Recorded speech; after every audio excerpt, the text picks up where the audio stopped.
was alone in his own mind. His contained his life within four doors without time. I see him. Is this where he thought he'd be? His condemned his life. There's so much here that I can't see.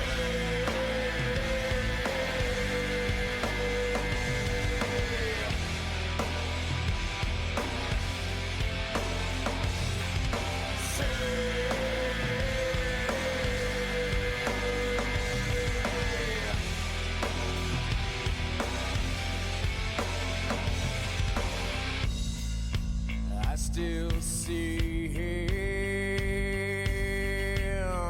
He's stuck alone inside his mind.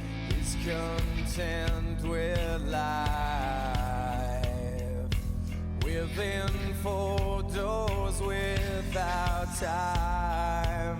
I still see him. Hey folks, what's going on?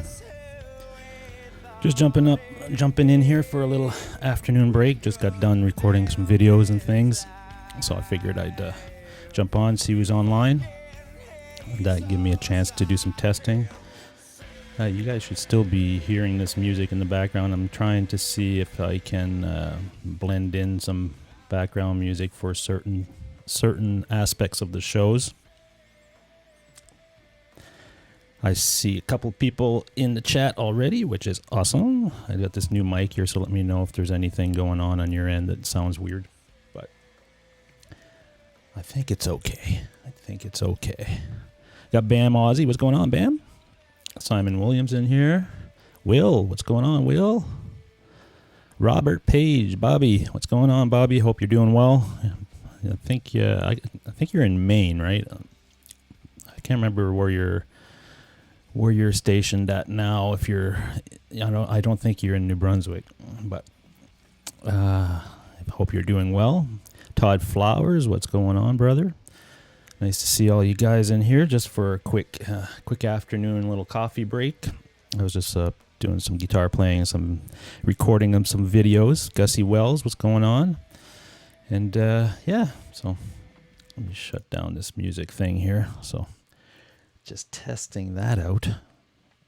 Let me see if I can. I'll leave the preview going. See how my internet holds up. Sometimes I have to shut down the preview, but I like to have it on the side. It's kind of confusing because there's like a 20-second delay or something. Like if I say something, you guys will only see it like 25 seconds after I say it. So it's kind of weird because you see a delay on this screen, but. That's how she goes. Zach Thong, what's going on, brother? Hope you're going to Cosmo on the weekend. I think you were mentioning you were going. Robert Page says, yes, Fort Fairfield, Maine, doing good. Awesome, brother. It's nice to see that you're doing well. What's that name? Cnoevo. Sneevo, something. Bring back SMEER. Yeah, I wish I could, brother. I wish I could. It's not as easy as people think. Yeah, there's a lot of moving parts to SMEER and trying to get them all lined up and everybody thinking the same way. And I haven't spoken to the guitar player in, probably 6-7 years now. See no Evo. Okay. Gotcha, brother. Gotcha. I'm a little slow on that stuff when I'm looking at these weird names in the chat and stuff. Sometimes I don't know how to really pronounce them. And you got to be careful. Sometimes there's a troll or something that they put some racist thing in their name and then you just read it off. I know that Guitar Hack got caught the other day with that, which was, it was funny, but at the same time, I guess it's not cool.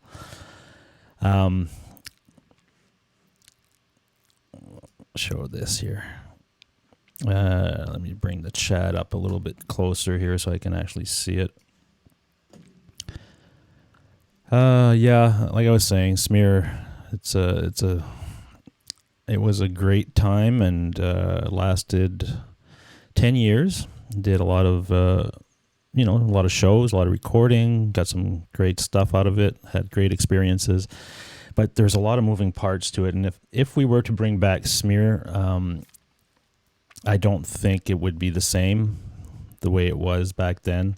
The singer is not singing anymore actively. I still keep in touch with him and stuff. So, I'm not sure if he'd want to get back into it at some point. But, once we called it a day back in, 98? Or no, we started in 98. We stopped in the end of 2007. So since then, he hasn't really been active in the music scene. He's really kind of focused on other things. So I'm not sure he'd want to get back into it, or could he get back into it? I don't know. Like, if you're a singer and you stop doing that for a long time and then you jump back in and smear stuff, it's not the hardest to sing, but it's not the easiest as well. So, and, without Ryan as a singer, wouldn't be the same. So that's one part of the story that would probably have to be figured out.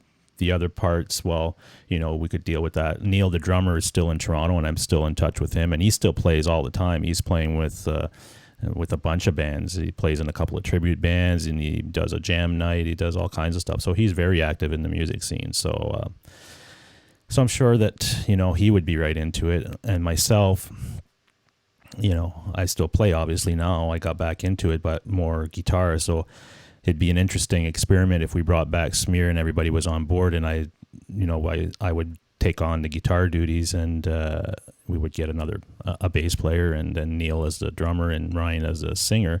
That would be probably the best scenario, just because, like I said, we haven't spoken to the guitar. The guitar is totally disconnected from everybody and decided he was not interested in this anymore, and we totally respected that, and we understood. So everybody has their own thing in life, and you got to follow your path, and wherever that leads you, then all the best, right?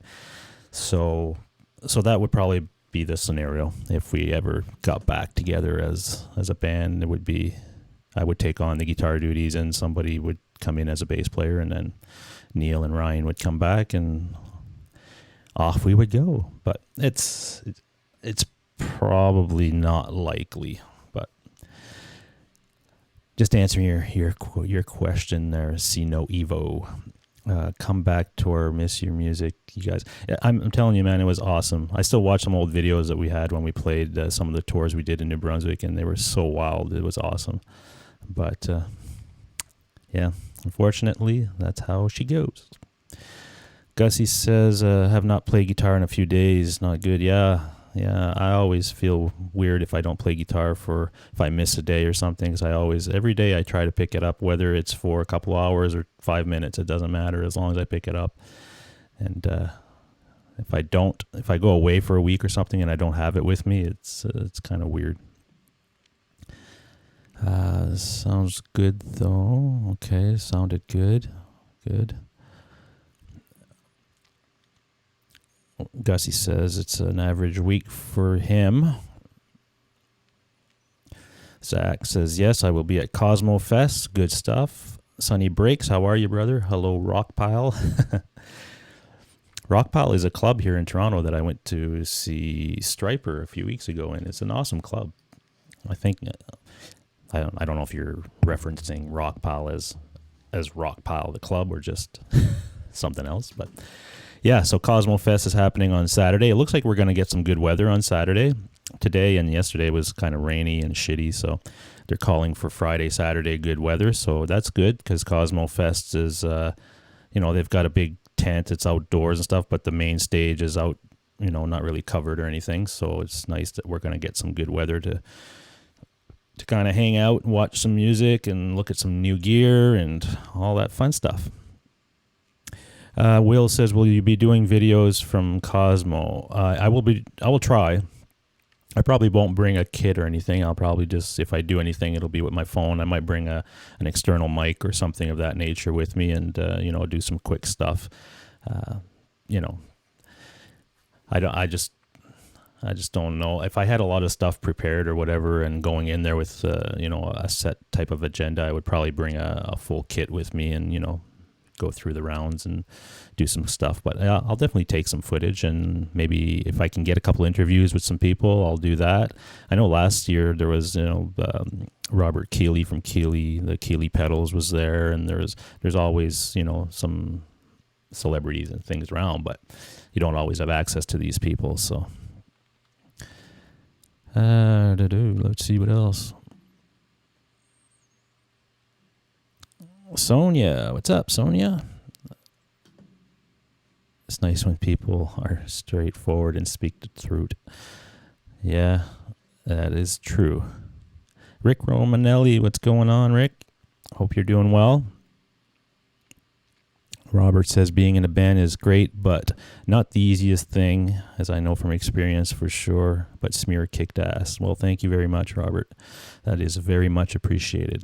And I really, when we grew up as kids, Bob had his band, I had my band, we had a couple other people that we hung out. We had like 4 or 5 bands in that area that we were always playing in and playing the circuit. And Bob has a great voice, and hope you're getting back into it. I know you bought some recording gear and stuff, so I hope you get back into it in some form, whether it's just, writing some music and recording. That's always fun. I know being in a band and getting out there playing live and stuff, there's a lot more involved with that. So just start out with, doing some small stuff, but you definitely should get back into it. What else we got in here? If you got any questions for me or anything like that, you want to see, you want to hear, something like that, just let me know. Tag me in there in the chat, and I will be happy to accommodate if I can. I probably won't go too long here. I'm just maybe an hour or so, just kind of taking an afternoon break. I was working today doing a bunch of video editing for work, and then after I was done that, I shot a couple of videos, guitar performance and stuff that I want to post on Fridays. I like to post just a jamming song or something on Facebook and some of the other social media networks that I have channels on, just to keep the channels fresh and stuff. So I recorded a few jamming songs with that, and I'll go through the edit later of that stuff. So I figured I'd take a little coffee break. Here's my coffee mug. There it is.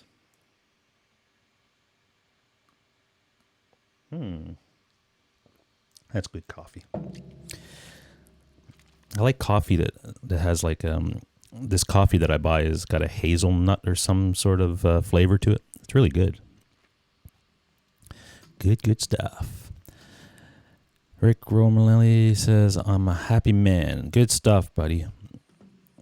You always look pretty happy when I'm watching your videos and stuff. You look like you're enjoying yourself and doing good, so I'm always happy to see that. Nice to see everybody's doing good. Yeah, Rick is a great player. Great player.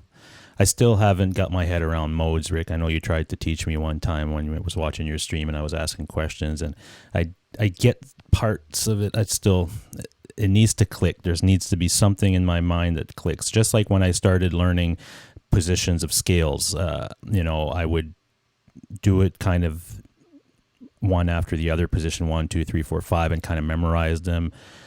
But at one point something clicked, and then I saw all the patterns, and now I'm fine with that stuff. But the modes, I don't know what it is about it.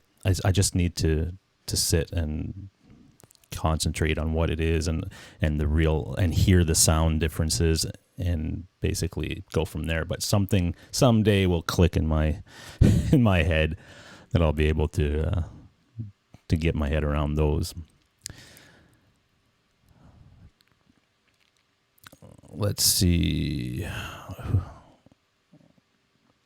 See No Evil says, how did your editing and any advice on editing software skills? Are you talking about audio editing or video editing? If you're talking about audio, there's multiple programs to use. I mean, if you want something cheap and free that's pretty full featured, you could go with something called Reaper, and just go to Reaper.com or .net or something. Just do a Google search and you can download that software, and I believe it's free. You can buy a paid version, which is maybe $60 or something like that has more features. But to get started, if you're doing audio, that's a good plan. If you've got a Mac, get Logic. I use PreSonus Studio One, the latest version or whatever it is. And that works well. I really like that program just because the interface is really, for me visually, I like the interface a lot, and I can get around pretty easily.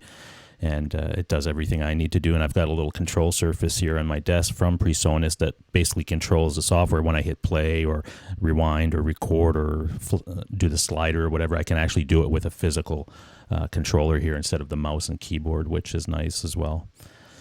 So that's what I would suggest if that's what you're asking about. And the other, if you're talking about video editing and things like that, just, start with a basic tutorial online. I would suggest if you're on a Mac, use Final Cut or Adobe Premiere. If you're on a PC, Adobe Premiere, or I'm sure I'm not a PC guy, so I don't know all the software available for the PC, but I'm sure there's some variety there as well. Robert says, thanks, bro. And yes, I'm back. It's just going to be slow. I'm getting old. Yeah, it's okay, man. Take it at your own pace. As long as you're getting back into it, that's all that matters. You got to just do it when you can. And when you find inspiration, that's when you'll get back into it and jump back a little bit more often. I know that's how I do it. Sometimes I can sit here and just noodle around and play, and it sounds good and everything, but I'm just not inspired to record or to write or something like that. But then there's days that I can sit and I've got tons of riffs and things, and I'm excited about recording, and I really get into it. Those are the best, productive days anyway for me, but I'm not always in that mode, and sometimes I have way too many ideas, and it's hard because you got to focus on one thing and try to get that groove down and not get distracted with some other thing that's not going to fit with that song. So, but it's all good. Brian, so Will asks, so is there any new gear or guitars coming out this summer that catch your interest? I don't think so. As you know, I'm a big Gibson guy, so and the R9 for me was like that pinnacle of guitars, and since I've gotten it, it's been my main guitar. Even the one you see hanging up there, which is the Les Paul Traditional, hasn't gotten much play at all since I've gotten the R9. Not because it's not a good guitar, it's just the R9 does everything that guitar does, plus a lot more for me, like feel-wise, sound-wise, the neck feel, everything. So unfortunately, I don't play that one very often. But this summer, I haven't seen anything that's coming out. I'm going to NAMM in Nashville, and that will be in July. I believe we're leaving on July 15th or 16th, something like that. So it's that week. I'm hoping to see if there's anything there. What I'm really looking for is a gold top Les Paul. An R7 is really what my next guitar would probably be, but I'd have to get rid of a few other ones that I'm not playing. Like the Traditional is probably going to go. I was thinking of selling the Friedman, the blue one back there that you see with the P90s, but I've been playing it a little bit this week, and I'm like having second thoughts on that one because it's a great guitar. It's just that, it's an expensive guitar, and I know if I sell it, I'll get good money for it, and I don't play it as much as my R9, obviously, and so, but I don't know yet, but I know the Traditional is probably going to go. My SG, I'm having issues with the SG lately because I'm so used to that new neck profile, the 59 neck, and it's a little thicker. Every time I play the SG, which is the only guitar I have in the collection now that doesn't have a thicker type of neck, and it feels weird to me. So I am also looking around to see if there are SGs out there, whether they're custom shops or something else that might have a thicker neck profile to them, and I'd like to try those because I do like the SG. I like the way the body feels, the neck, as far as the scale length, everything feels comfortable and it sounds amazing, and it's a really light guitar. But if I could find one that had a neck like my R9, that would be really cool. So, but as far as new stuff that's coming out, I do want to try the new Kramers. I haven't seen one yet, so I don't know when they're coming, but I'd like to try one. Probably won't buy one of those. It's just not my style, but I am curious to see them and put one in my hands to see if it's, how it sounds.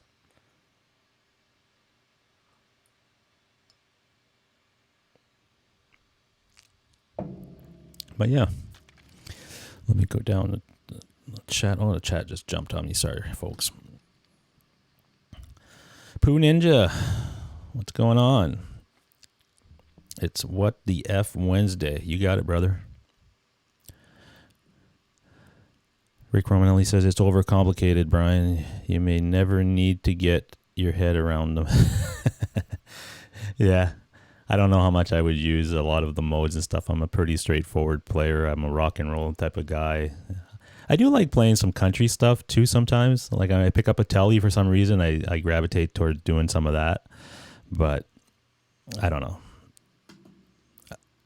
What I'm thinking of probably doing now is actually taking some lessons, because I've never really taken lessons. It's always been, all the years that I've played an instrument, which was primarily bass, obviously, but I've never taken lessons. When I started as a kid, I got a guitar. My first instrument was a guitar, and I took probably 2 lessons, and it just, as you're a kid, your attention span isn't the greatest, and you just want to learn a cool song that of your favorite band or whatever. You're not interested in getting into theory and things like that. And my teacher that was there in that area that I was living in, he was, trying to teach me scales and stuff, all good stuff that I should have paid attention to, but I got bored with it. And so I think we did 2 or 3 lessons, and I was, I don't want to do this anymore. So I just kind of learned everything by ear. And then I switched to bass not long after that. So, but now I'm thinking, as I'm really diving into guitar, and I've been a year and a half now back into it and playing guitar and learning it basically from scratch. I knew the chords and things, but learning scales and things like that, I really never did. So I'm thinking maybe there's a couple of places here not too far that offer lessons, and there's some good players that I might sit and, do some lessons. One-on-one might be a little easier for me than, I can watch videos all day and just sit there. But if there's somebody in front of me watching me and can tell me, no, you're doing this this is switch this or think this way, and it's that instant feedback, and probably I might do better, and I might be quicker at that and might learn better now that, that I've, I'm not a kid anymore that's going to get bored with a lesson. But so I'm looking into that. That might be something to do moving forward. Just got to find a time. It's a problem, right? You got, full-time job, you're doing all this other stuff, and on the weekends you like to do your stuff, go ride my motorcycle and things. So I've got to find some time that I can just go to a place and sit with somebody, a professional, and, maybe take a few good lessons would help. Great deals out there. Okay, I'm just looking. Again, tag me in the chat if you've got a question, because I'm not good at following this chat all the time. Joe Irvy 84, what's going on? Nice to see you. Rick says, have you tried an ES335 Studio? I have not. I have not tried an ES335. I had an the Gibson Les Paul that was a semi-hollow. I can't remember what the model number is. I think it's an ES or something like that. And I had that for a few months. I liked it. I just wasn't playing it enough, and I got an offer from a guy that saw it and said, he had a SMEER Telecaster. I didn't have a Telecaster at the time. I had Les Pauls. So I was like, And he wanted to do a straight trade for trade, and both those guitars were pretty much value-wise equal as far as, what they're worth. So I went ahead and did the trade, and I'm glad I did, actually, because I play the Telecaster that I traded for way more than I was playing the semi-hollow or the hollow body Les Paul, which I believe in an ES, but I don't think it's called an ES335. I can't remember what the model number was, but that's a long-winded answer to Rick Romanelli's question, which was, have you tried an ES335 Studio? And the answer is no. There you go. I'm hoping nothing new crops up at NAMM. Bam, Ozzy says. I still have gas for gear that's already out without adding new gear. Yeah, it's always fun, right? Janice Lala, how's it going? You're driving? Well, drive safely. Hope I don't distract you here. Let's see what else we got. Rick says, I'm selling something and Janice won't be happy. What are you selling, Rick? And why is Janice not going to be happy? Maybe she wants it. She might buy it. Pooh says, I'd like a wide neck with plenty of room to crazy vibrato on the highs and low E strings. Yeah, that'd be cool. I'm used to the wide necks now, and every time I pick up a neck that's really slim or something, I'm just like, ugh. I'm not as comfortable anymore.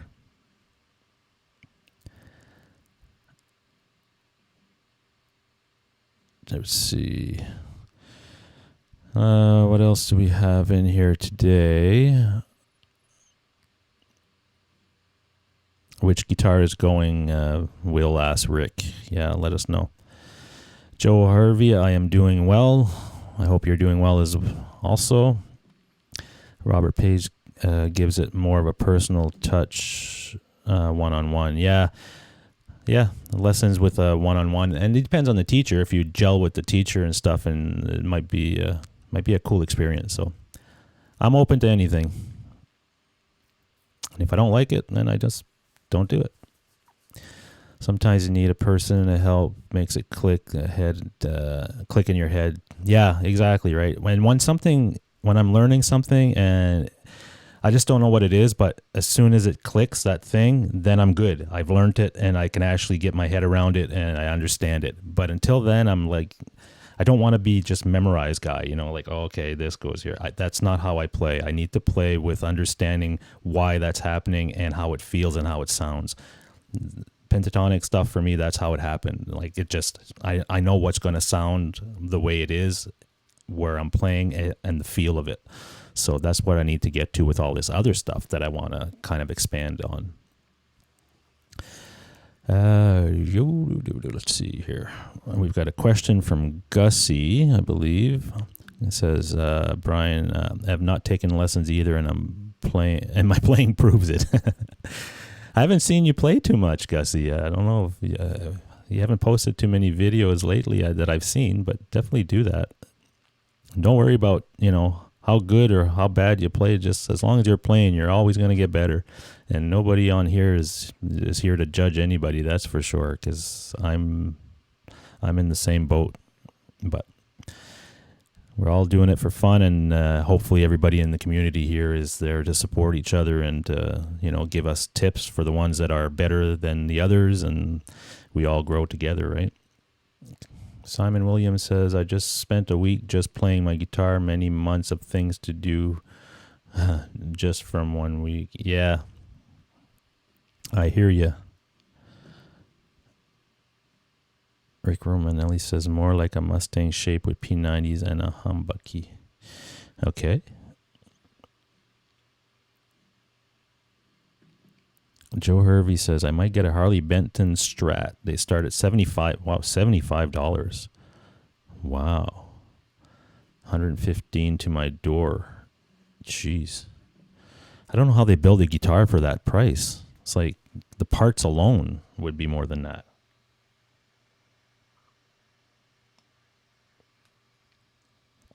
I don't know. They find a way to do it, I guess. Maybe they build so many of them or something. I don't know. It's kind of weird.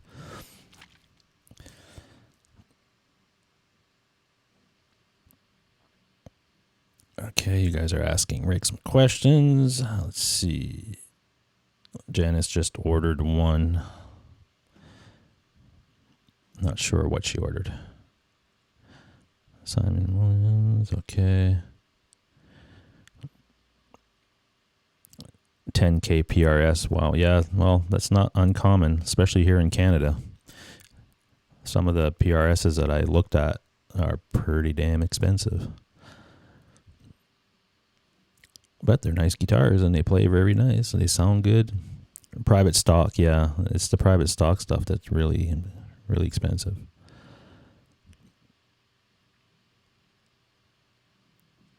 Poo Ninja, to complete my setup, I think I'd just move in with Steve Vai. Yeah, I can't imagine what his place looks like and how much stuff he must have. Jeez. You posted, okay, Gussie, you posted 2 vids. I didn't get any notifications. I've got you as a I've subscribed to your channel. It's weird. Sometimes I get some notification when I look at my feed. It tells me what's new, and I don't remember seeing anything. So I got to double check and make sure that I'm still getting your notifications.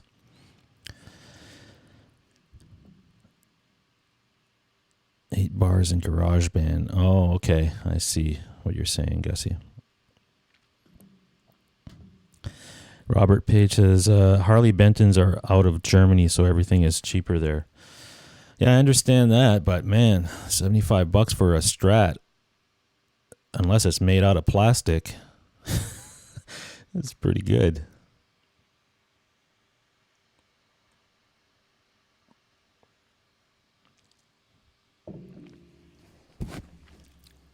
But hey, if they're able to do it, they can supply some guitars to some people that, that need them, all the better. So other than that, it's been a productive week. I did a full live stream thing yesterday for work, which was went well. The thing with the live streams I do at work is for educational stuff, and there's always a couple hundred people that join up and watch live, but it's really like a full CNN production type of thing with graphics and picture-in-picture and different cameras, and I have a whole control surface in front of me, so it's really cool, but at the same time it gets stressful because if something screws up, everybody's gonna look your way because I'm the only guy that's running the whole show. So, but we got through it, and we're doing another one on next Wednesday, I believe. So, the more you do, I guess, the easier it becomes, and you learn every time. So,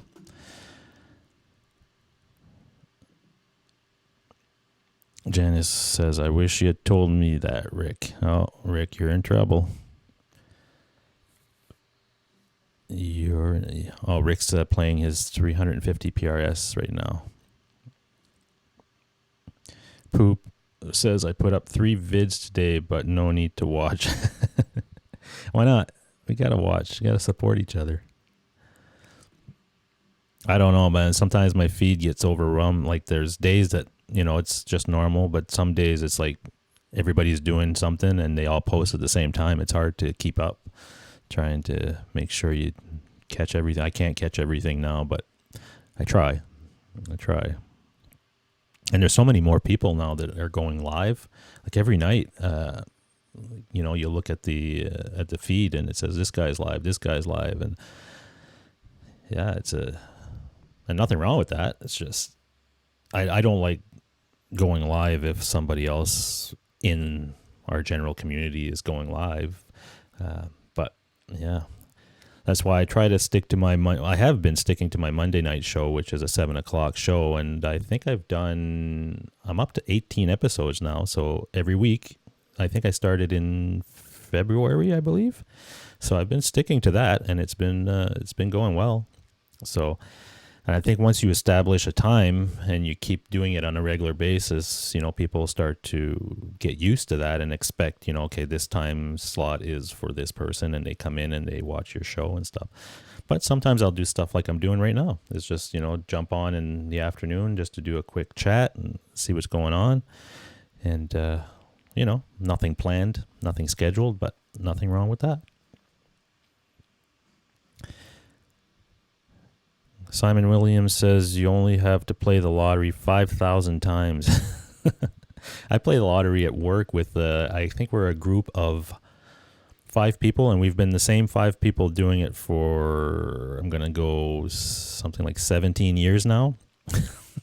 And we buy tickets every week, and you win like a free ticket here and there. Maybe I think the most we've won is like maybe $200 or something like that, and then we just put that money back into the pot. Like then we buy, let's say the jackpot goes up to 50 million or something, then we use money out of that pot to buy extra tickets and things of that nature. So, but yeah, it's a long time we've been playing, and we've never hit the jackpot. But someday, hey, the problem is when you get into these groups, right, at work or wherever you're doing this, and you've been in it for a long time, and you decide, oh, you know what, we're never winning, a chance, and you're spending, whatever, I think it's $20 a month I spend on that. And then you decide, okay, well, I'm going to stop doing it. Well, yeah, you stop doing it, and let's say 2 months down the road, the friggin' group wins. What do you do? Christ, I think I'd jump off a bridge. I've been in there for like I said, almost 17 or 18 years of doing it. I pull out tomorrow, and then next year or something, these guys win, $10 million between 5 of them. Yeah, that would be tough. So you're kind of locked in at that point until you leave the job. I suppose you're you're locked in. Yeah, it's weird to think about. Let's see.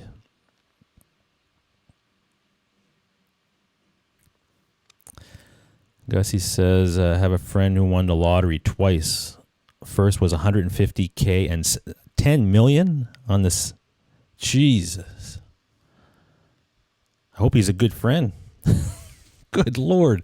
Twice he won. Man, yeah. The closest I've ever come to winning a big lottery was, we have something here in Canada that started back in I'm going to say mid-90s.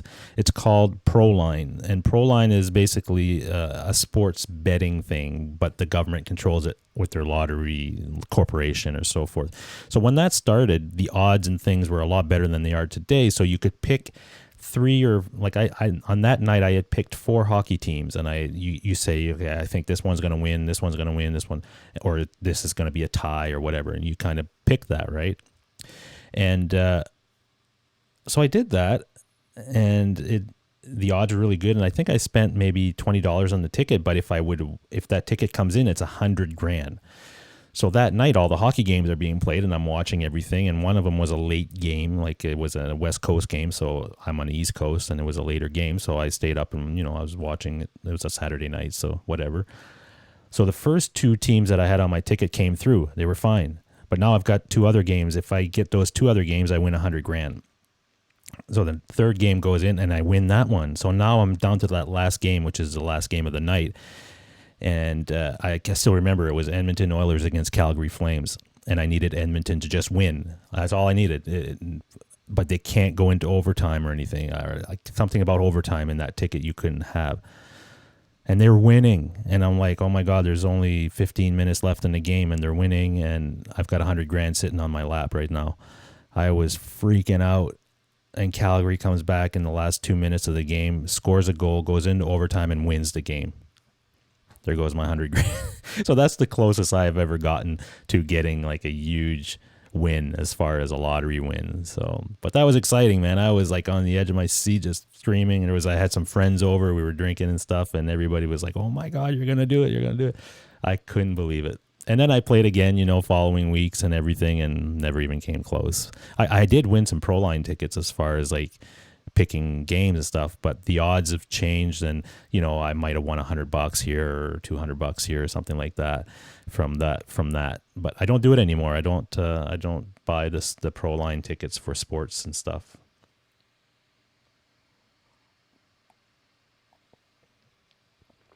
I used to do the football stuff as well, but not so much anymore. Bam says it would be nice if a good friend would give you a bonus. Yeah, treat you to a nice guitar to celebrate with them. I know, right? That would be damn fun.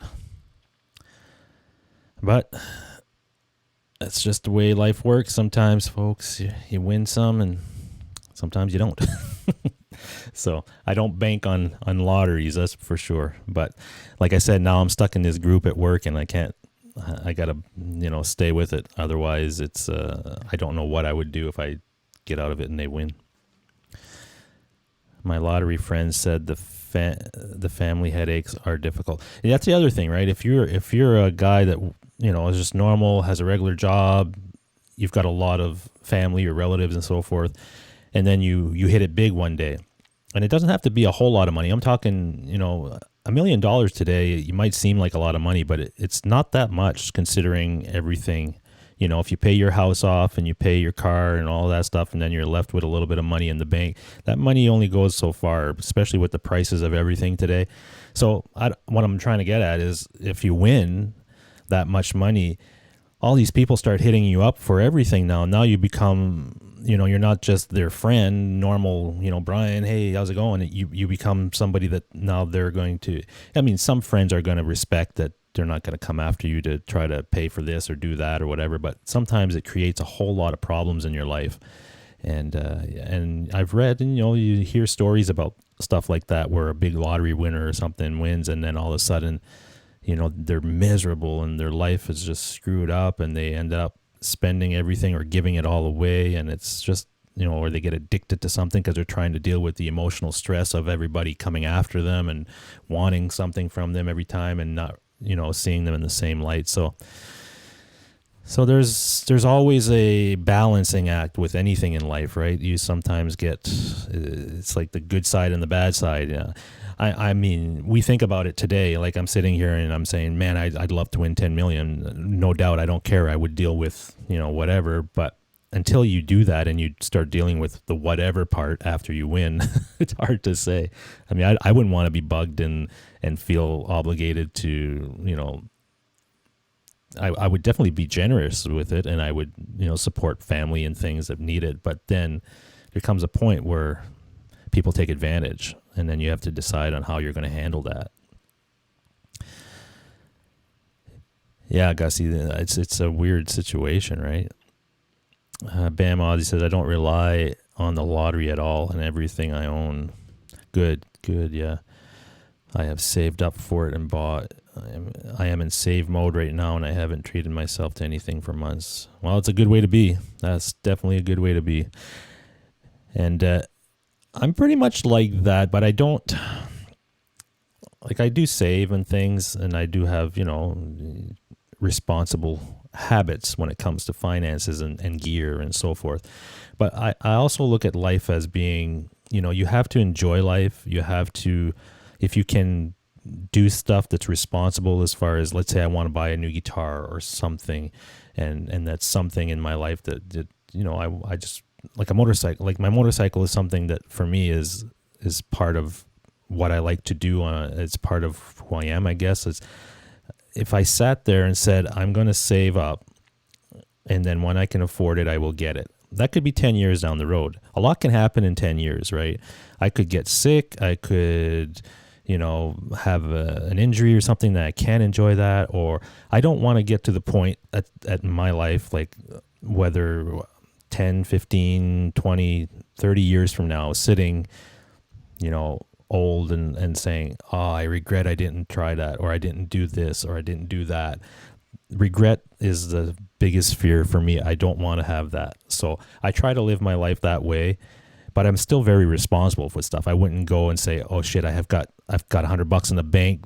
That's my last $100, but I really want to go buy that guitar that's $1,000, and I'll borrow the money and whatever I need to do, and then I do that. I wouldn't do that, but I'm just saying that I don't really limit myself to say, well, I'm going to save up, and then someday, hopefully, if I can do it responsibly and I can enjoy it and actually do it, then good. And sometimes I buy something like a guitar or whatever, and I'll play it, and maybe I'll have it for 6 months, and then I kind of, I don't feel the same way for it, or I want something else, but in order to get something else, I have to sell that thing or whatever. I'm fine doing that. So that's not a big issue. The only thing that I probably wouldn't do that with is my R9. My R9 was one of those guitars that was, a milestone guitar for me, and I, searched for it, and I got the right deal and everything, and it worked out. So that's something I'd like to keep for the rest of my life. And even that, I say that, but if I got into some sort of jam and I've got no other choice, I got to pay the bills to eat or whatever. If I get really like down bottom, something happens to me, then obviously I would sell it. It's still just a product or an item, but you guys understand what I'm saying, right? All right, Rick, take care, brother. Thanks for joining us. No interest payments rules, but don't overextend yourself. Exactly, right? And there's ways of doing it responsibly, like Pooh says. If you can get if there's a guitar you want, or I'm talking guitars because that's a community that we're in here right now. But if there's something you want, and you can work a deal with a good, financing thing where you're not paying interest or things like that nature, and you just spread out your payments. You do that, you're paying every month, let's say $100. Well, that $100 goes directly to the principal, and after the 12 months or whatever it is, the plan is, it's paid off. But during that time, you've had the item and you were able to enjoy it. And if anything happens to you, you don't wait that 12, like time is like super important to me. There's not a whole lot of friggin' time on this planet.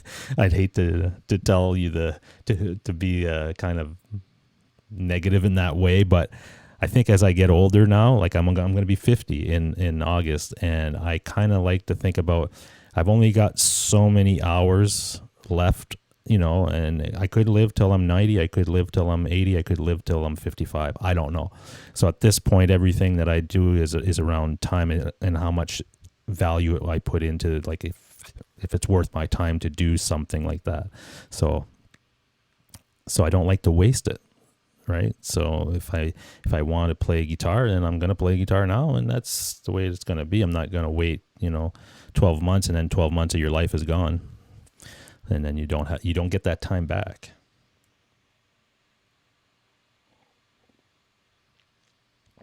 But enough of the philosophy and all this crap. I'm not preaching to you guys or anything. I'm just saying that's how I kind of think.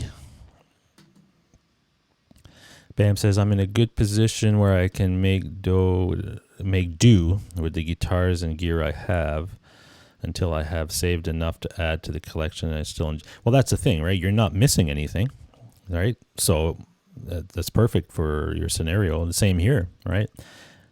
I'm not missing anything, even though I would like to get an R7, or something like that.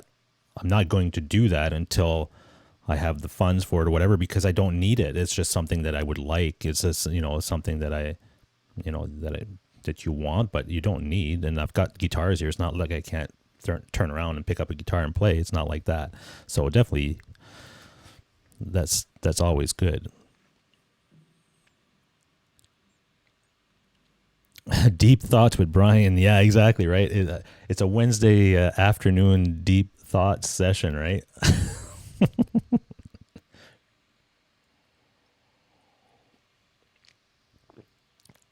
But it's all good. It's all good, folks.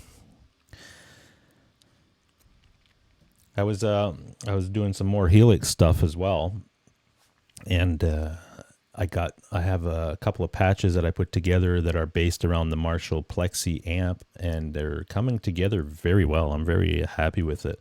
And some of the jamming videos that I did before coming on live here, I was using that patch, and they cut through the mix really well.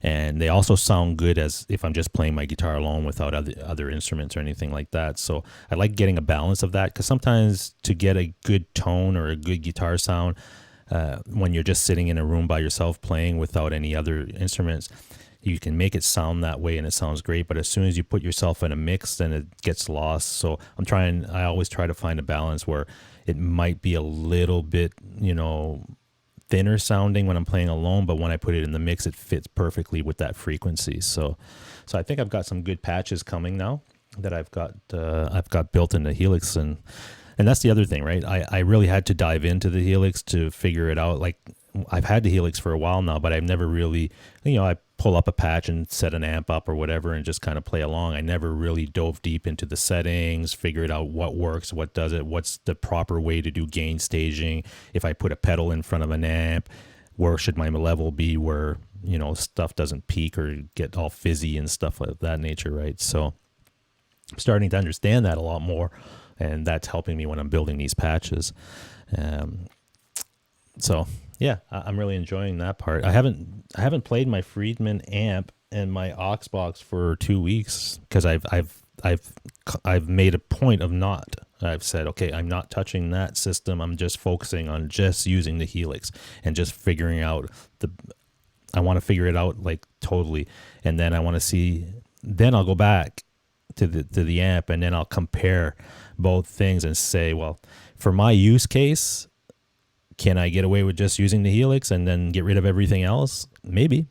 And I'm not opposed to that, right? I just want to get the best solution for my needs, and and to make sure that it's going to work for every scenario that I'm in. Because I'm not going out playing live. And even if I was playing live, at this point, I might just use the Helix because you can do it. And I've seen, like I went to see Striper 2 weeks ago or whatever it was, and those guys are plugged into Helix floor systems going into bass amplifiers, solid state amplifiers into Mesa 412 cabs. And I'm telling you, it sounded amazing. So I would probably still use it as a live thing. And I'm getting used to in-ears as well, which is something I've never used in all my life of playing music live. I've never used in-ears. And now I've got them here in the studio just kind of playing around when I'm doing live streams and so forth. I'm getting used to that. So if you've got that and you've got your direct sound coming out of your Helix and you're sending that to front of the house, you're getting exactly what you're hearing. That's pretty cool. That's really good. So let's see. Gussie asked a question here. I want to see. Gussie says, are you selling amps pedals now? Wasn't sure. Well, I am considering it, Gussie. I am. Right now, I'm giving it a little bit of some time just to really dive into the Helix to make sure that that's what I want to do. But it's a good possibility that that's the direction that I'll be going. It's just going to be a lot more streamlined here in the studio where everything is confined in that Helix box, and I can do everything I need using that box. So, and it goes directly into my interface for recording. I can do everything with the live streaming stuff with that. I can play here in the room. I still keep my Mesa 212 cabinet, and I think I will get that orange amp makes something called the Pedal Baby. I'm going to plug that in there if I want an amp in the room type of feel or cab. And if I ever play live, I can use that. I can bring that with me with my Helix, and off I go. So that's what I'm trying to get at. But at the same time, I don't want to sell all my pedals and the amp and everything until I'm really set on that. Once I get it set up the way I want, I'm going to compare both. And I'm going to say, there's going to be a little bit of a difference. No doubt about it. A tube amp is a tube amp, and you're not going to replace it with a digital modeler to the point where it's going to be exact. But will it be close enough and acceptable enough to make it, fine for me? Because at the end of the day, if your audience is out there listening to you play guitar and they're hearing the tone that you've set in your Helix, you can put an amp next to it and switch to the amp for the next song. They're not going to know the difference. That little bit of difference that they're going to get in tone, nobody's going to know that. Or as far as I know, I don't think you would. As a player, maybe you would notice it more if there was a difference in feel, but I'm getting pretty good at getting that Helix to feel like a real tube amp. When you set the sag amount on the amp settings and you put the compressor where it needs to be you're getting that spongy type of tube feel. So that's where I'm getting at. If I can get it to that, as long as the feel is correct for me, the sound I know is fine because I'm getting great sounds. It's getting that reaction and that feel, and that's really where I'm going with it. And I'm getting there, and I think I'm there already. So I'm just giving it another few weeks of really diving into it. Then I'm going to turn on the Friedman, and then we're going to compare, and we're going to do some stuff with that to see if it's really the way I want to go. Bam Ozzy says, I want the Helix 2, preferably the floor, but I will settle on I have the LT version, Bam, and I really enjoy it. I don't think it's a compromise at all from the floor model. Yeah, the floor model has those little screens on it, the scribble scripts they call it, but the LT has a big screen on it, and it shows me my snapshots, my pedals. I can set it the way I want. It has a little bit less as far as like the ins and outs in the back, but I don't need all that stuff. I just need a simple, I have 2 send and return loops. I could put real pedals in there if I wanted to, no problem.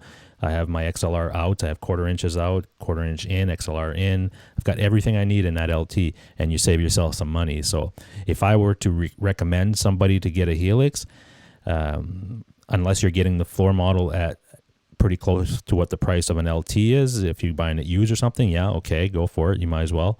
But if not, save yourself $500 to $700, I think, and get the LT. You're not going to be disappointed because it's the same exact engine, the same effects, the same amps, everything. So that's how I would do it. Gussie says Dave R is considering unloading tube amps and pedals. Yeah, I think it's, some people will do that. There's not a problem. I think if you're you have to consider what's going to work for you and what's good for you, and make that decision. If I'm doing everything with the Helix and I've got a tube amp and 10 pedals sitting there doing absolutely nothing, then I'd rather sell that and use that money for something else that I might that I could use, or pay something off, or whatever it is, right? I have no need for something in the room to be there just to look at. Let's put it that way.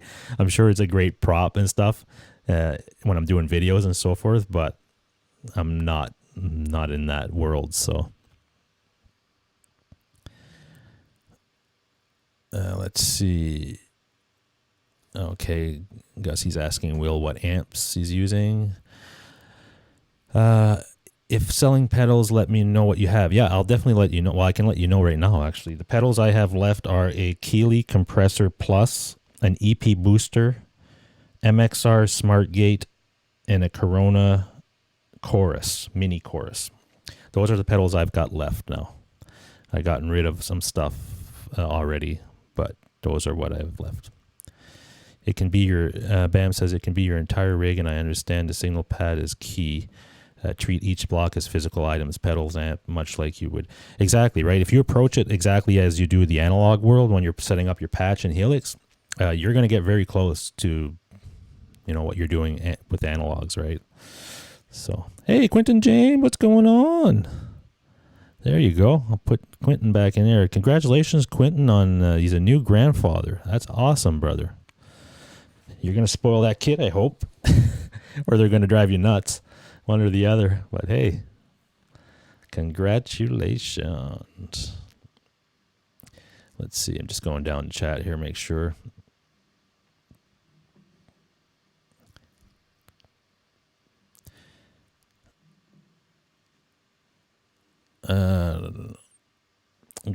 Will says I'm going to buy Yamaha THR-10X for practice. What's your opinion? I've heard a lot of great things on that amp. I've never tried one. I've seen them at the music store and I wanted to try it, but I never did. But I've heard a lot of really good things, and the demos I've seen online and stuff have really been impressive. So I don't think you can go wrong with that solution. I think that's a really good deal, and it's a great sounding amp. Gussie says if the Helix Kemper Axe effects could work, then go for it. Consider them extra tools, and my preference still tube amps and pedals. And yeah, there's nothing wrong with that, Gussie. I think, you do what works for you, and don't worry what other people think, There's people that are like, oh my God, I can't believe you're not going to stick with the tubes and all, whatever, man. I'm just doing what I'm doing. If I want to go that way, I will. And because think of what you're doing, not what other people think. Quentin. Yeah, we missed you this morning, Quentin. I was listening to Nocturnal's live stream I think she started early today. She started like around 9 o'clock, but you must have been sleeping or something. Let's see. But Gussie, if you want to buy a Friedman Runt 50, I might be selling that. So let me know. And definitely, if somebody's looking for a Les Paul, that 2018 traditional is an excellent deal that I'm selling. So, especially if you're in the U.S., man, because I'm asking 25 Canadian, and that translates to, well, I'd have to do the conversion, but it's probably like 1800 U.S. Good luck finding a Les Paul traditional 2018, and I upgraded the tuners on it to locking tuners, the Grover locking tuners, so it's a good deal. Bam says, I would be happy to settle for an LT, but if I can wait and stretch out the budget, I'll go with the floor. Yeah, and whatever works for you, brother. I'm sure you'll be happy either way. Grandpa Quentin. Robert says, congrats. Robert has like 5 grandkids. That's awesome. Now, I won't have grandkids. I don't have kids, so I guess I won't. But I do have niece and nephew. My sister has 2 kids, so I spoil them every time I see them, and they're a ball of energy, that's for sure.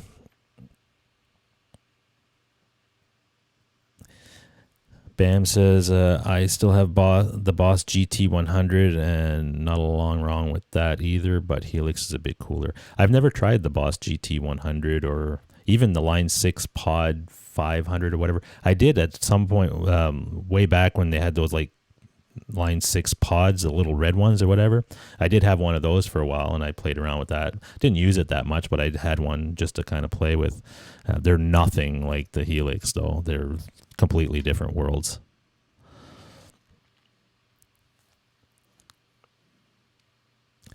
Gussie says, how much for the Gibson? Sorry, I missed it. I'm asking, well, I think I've got it listed on Kijiji for $24.50 right now for the Les Paul Traditional. Hold on, I'll bring it up here so you guys can have a look at it.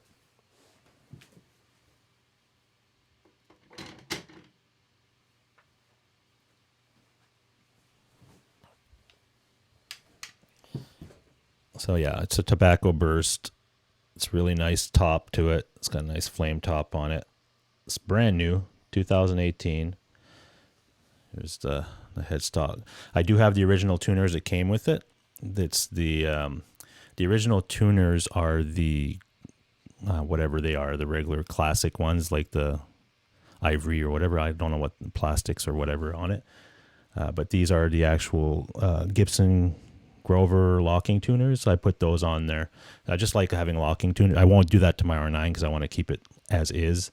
But other guitars that I get that don't have locking tuners, I usually put locking tuners on them. I just prefer that. It's much easier.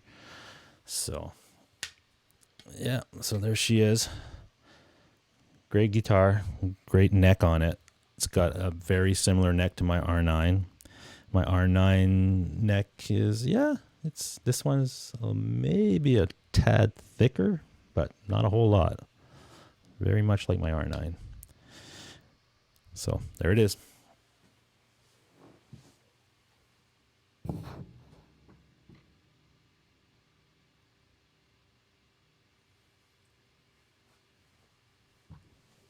All right. There you go.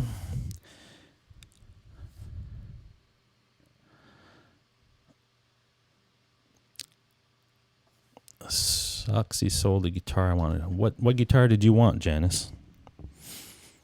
I must have missed that. Robert says, like I said, I'm getting old, but still love my Jack and Ice. Yeah, I don't drink at all lately. Like I went on this new diet back in July 8 of last year is when I started it. I was having stomach issues and just, as you get older and stuff. But I struggled with this stomach issue for a while, and I was getting a little bit, discouraged with what was happening. So I decided to go on this new diet, which is called keto diet. And I've been on that since then. And when you're on that diet, it's very little as far as carbs, sugar, all that stuff is out. Wheat, things of that nature. So beer obviously falls in those categories. So I think I might have had 3 beers since July 8th of last year. So that's a long time. So, yeah. Which is good, though. It completely cured my stomach issues, are gone. No more problems with that. I lost 60 pounds. Well, just under 60 pounds. So I don't regret doing it. That's for sure. And I don't miss any of the stuff that I'm not having. Like I used to eat a lot of chocolate every day. I would have chocolate since I was a kid. I've had, a few pieces of dark chocolate here and there, very, very little. And after about a month or 2 on this diet, your brain kind of readjusts or something. And those cravings you have for that type of food go away. Like I can walk by any store that has chocolate or whatever. I put gas in my truck. I said the other day, like every time in the past, I would walk into the gas station and put gas, or I would pay for gas. There'd be like the chocolate bars right in front of me, and I'd always pick one up and buy it. And before I left, right now, I can see that right in front of me. It doesn't bother me at all. I don't have any of those cravings anymore, which is kind of weird how the body works, right? Once you get that out of your system, it's almost like your brain readjusts and it doesn't trigger those sensitive aspects of those cravings or whatever. I don't really, I'm not a physician or anything, but that's what happened to me.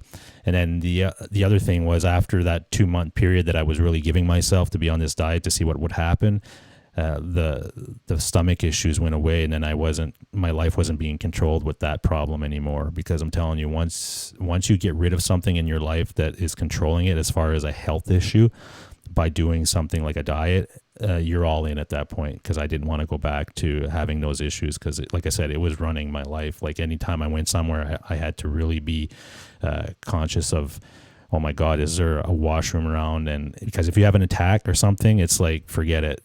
You could be driving down the highway and it's like, oh shit, you have to pull over, you have to do whatever you have to do. And it's, it sounds like, oh my God, it's kind of weird, but it's reality, right? So it's just, man, I had to do something. And the doctor did tell me, he said, this is what you have, and we can treat it, we can control it, but it won't go away. It's not really something that has a cure. So you have to take this medication for the rest of your life, basically. And I was like, I'm not sure I want to do that. Let me do a little bit of research and see what else I might try before going that route.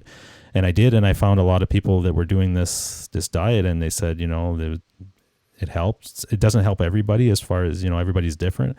But I figured, you know what? I can do anything for a month. I don't care what it is. I've got enough willpower to do anything for a month, and then I'll see what happens. And after that first month, it was like, man, I'm seeing a huge improvement. Let me go another month. And after that second month, I was sold. And it was all in at that point. So that's my story as far as the diet stuff goes. Janice says, okay, driving home now from walking the dog. What kind of dog you got, Janice? I love dogs. I don't have one, but I wish I did. I'm just not home enough to justify having one. I don't want to leave a dog alone at home all day. Will says, according to Guitar Hack, that guitar is naked. Where's the scratch plate? Oh, yeah. I do have I have everything that came with that guitar. So the pick guard is included if you want to put it on. I never installed it on that guitar. But I agree. I think if I kept that guitar, I would I do like them with the pick guards now more than without, no matter what top it has.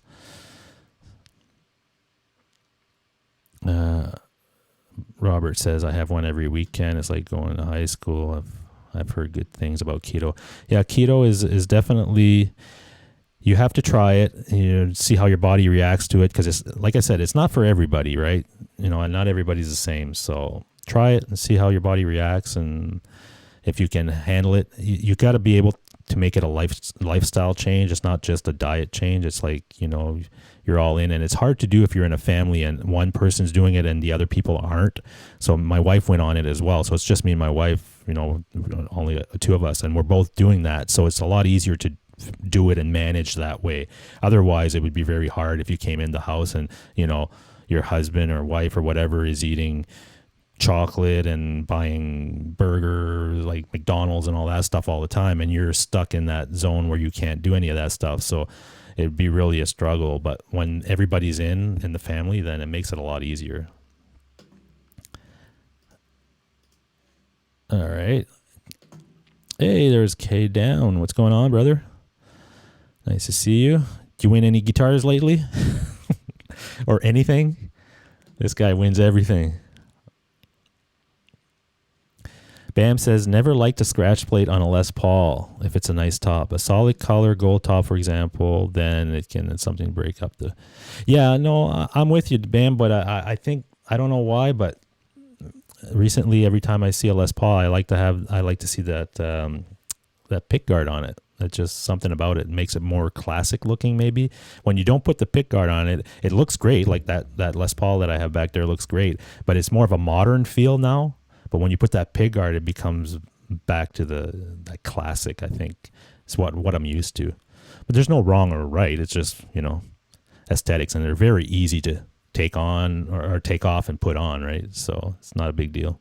IBS, yeah, that's exactly what I had, Gussie. I had a version of IBS, irritable bowel syndrome, and that really ruins your life. And I was doing traveling, like for my work. I had to, do video shoots and all over the country, and then you're getting on a plane, and oh my God, it's just, Oh, I just don't even want to think about it. It controls everything. And the other thing that I was having, which was kind of related to the irritable bowel syndrome, I had something going on with my throat where I guess certain types of food were triggering it. It's not heartburn, but it basically closes your esophagus as soon as you eat. So I was choking on food, like regular food. It doesn't matter. Like I could have a piece of bread, or it didn't matter what it was. And I had a couple episodes where I had to get up from the table, run to the washroom to make myself basically puke to try to get that out because I was choking. I couldn't. And the scariest episode I had with that was I was at a restaurant, and remember, when you're at a public place and you're eating or something, there's one washroom, and you go in that washroom. If there's somebody in there, what do you do, right? Because at that point you're panicking. And that day, I remember I went in and I think it was souvlaki or something like that. I was eating, and I had to really be careful when I was eating because I knew that this was a possibility. It could happen at any time. So I would, chew everything properly. It didn't matter. If it was going to happen, it was going to happen. And that day it did. And I felt it. I felt it as soon as I swallowed it, and it kind of stayed there. And I started breathing heavy, and I was like, "Oh shit, just go down." And try to concentrate to make it go down. You can't drink water even, because as soon as I took a drink of water, my I guess gag or whatever, the reactive part of your throat and whatever, it spit it out. Like, so I couldn't do that. So you have to basically get up, run to the washroom, and make yourself puke to clear it. And I ran to the friggin' washroom, and thank God there was nobody in that stall. And I was in there for a good 20 minutes just trying, and I came out, I was completely sweat, red and everything. It was just horrible. So that was a big thing for me. And now, I can never have that issue just because of that. So that's why I became very much sold on that diet. Janice says, I walk dog occasionally. Did she post what kind of dog she has? I didn't see it. Get a teacup Chihuahua, Brian. You can take it in your pocket. Yeah, I could put it on the bike as well, right? I follow a guy on YouTube. What's his name? Adam Sandoval, I believe his name is, and he rides a motorcycle, and he always has his dog with him. It's a little Chihuahua type thing as well. Janice has a pit bull and a husky chow. Cool. Pit bulls always get a bad rap. Well, I know for a while here, in Montreal or something, they had banned them, that you couldn't even own one because of some of the stuff that was happening, right? So, but every time I've had an encounter with a pit bull, like somebody had a pit bull and I go to pet it or whatever, they were so friendly and there was no problem. I think it's more about how they're raised, or the owners, more than the dogs. But yeah, they get a bad rap. That's for sure. Todd Flowers says paleo is good too. Yes, paleo is another form. There's different forms of like keto. There's like carnivore. Carnivore is where you're just eating just the meat. You're not having any vegetable and stuff. I'm keto. You're having vegetables. It's mostly fat. Like every morning I have the same thing for breakfast. I have 2 or 3 slices of bacon and 2 eggs. That's all. And I usually don't have lunch. And lunch for me, if I do have it, is a couple of almonds, and I have these keto bars, they call them. They're basically just it's like a chocolate bar, but it's not. It's made out of the ingredients that you need for keto. And I have that, and then I have a regular dinner. Like tonight, I'll probably have like a steak with some broccoli or some type of vegetable with it, and I'm good. That's it. Very little, and your body starts to adjust, and you don't have any energy crashes. So during the afternoon or whatever, I used to be like, oh my God, 2:00. It's one of those things. You have that energy crash. And every day after work, I'd leave work and I'd stop at the variety store and get one of those Monster energy drinks. And it was really, really bad, man. I wasn't really paying attention to what the hell was going on, and it got really bad. But now I don't have any of those issues. And the only thing I changed was that diet. So it speaks volumes. Let's put it that way. K Down says, no guitars for a few weeks, but I won an art print from a local band the other day. Wow. I don't know how you do it, brother. He keeps winning everything. That's amazing. Well, congratulations. Todd Flowers says, I anchor my pinky on the pick guard. Oh, okay. On my guitars to play.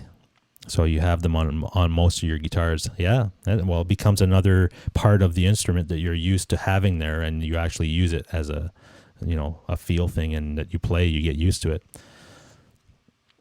Janice says, I have the same problems. Well, I hope you're not having the same health problems, if that's what you're talking about. I don't know if you're talking about another discussion going on here. Gussie says, that is so common, but diet certainly is better route than meds. I agree. Absolutely. Absolutely. I'm not opposed to having to take meds if that's the only option you have on the table, and that's how you have to live, comfortably and not in pain. That's fine. But if there are other options, I always look at those other options first, because once your body starts getting dependent on meds to function, then you're going down another part of life that you might not want to be part of. Let's see. Gussie says the panic compounds the situation. That sounds terrible, bro. Yeah, it really does. And as soon as that panic kicked in, it was like even worse, right? So dog's behavior is a representation of how the owner is. I agree, Bam. Gussie says Pitbull ban in Ontario. Are they still banned, Gussie? I know that they had banned them for a while in certain areas, but I thought that they had changed that recently, or because in Montreal, I think they reversed the decision, but I'm not 100% on that. But yeah, I know that they had some issues. Will says, Dave R. might be live tonight. I hope you make it. Is he going live tonight? Oh, okay. That's cool. I like watching. For some reason, no, Dave R's live streams, my internet's kind of weird. It's like some people I can watch their live stream and there's no buffering and it works fine. And then some other people, when I go to the live stream, I always have buffering issues, and it's like I have to pause the video and wait like 5 minutes and then start it, and then it'll stay. But then when you do that, you're behind, right? You're behind in the chat. So, but yeah, I like his videos. I want to check that. Janice says IBS and swallow. Yeah. I'm sorry to hear you had that too. But that's the way I fixed it, was with the diet thing. And that's where, because I even had to go to the hospital and they did a scope thing where they put me to sleep and they did the whole scope thing and went in there and they couldn't find anything other than that. That's what was happening. There was a reaction to the certain foods, I believe, that was causing that. Janice says, my pit bull is the biggest wimp in the world. Yeah. That's what a lot of people that have pit bulls say, that they're great dogs. It's just that they got a really bad rap with some of the people that, had them, and, kids got mauled by them, and everybody freaked out at that point.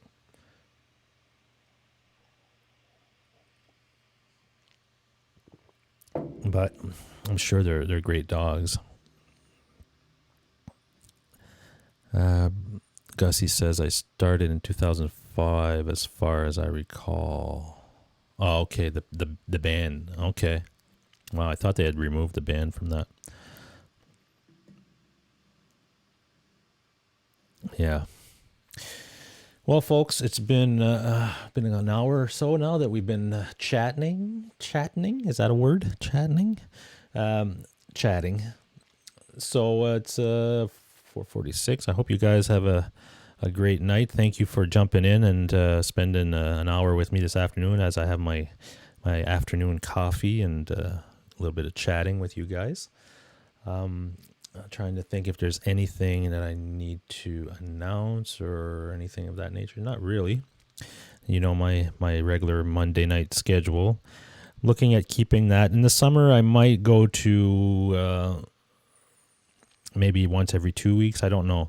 I'll see. I'll see what the uptake is on everything. Because, summertime, you were doing other things, and then there's vacation, and then I'll be away at NAMM in July, and there's other stuff happening. So, but I'll keep you guys updated. But if you guys are enjoying the content, that's all that matters, and I'll keep doing it as long as you guys enjoy it. And if there's any suggestions out there that you'd like to see more on the shows that I put out, as far as, content-wise, if you like more guitar playing stuff, more demos, more just this type of thing that we're doing here this afternoon, definitely, leave a comment or something in my on the video part and let me know. I definitely want to try to tailor the content to you guys, right? So that's the goal anyway. So the more that I can do that, I think the show will be better off, and you guys will enjoy it a lot more as well. So let's just call it an afternoon, folks, and we will probably see you online on some other streams the rest of the week. And if not, we will see you on Monday. Who knows? I might go live again before Monday, depending on what I'm doing here, because I'm doing a lot of testing and doing some Helix stuff. So if I see that, it doesn't bother me if I press the live button and it goes live if nobody else is on, and you guys can join me, and we can, if you have any questions or anything like that, we can go through some stuff and it'll all be good. All right, folks. With that, I leave you for another day. And so thank you again for joining, and we will talk to you soon. All right. Take care, folks.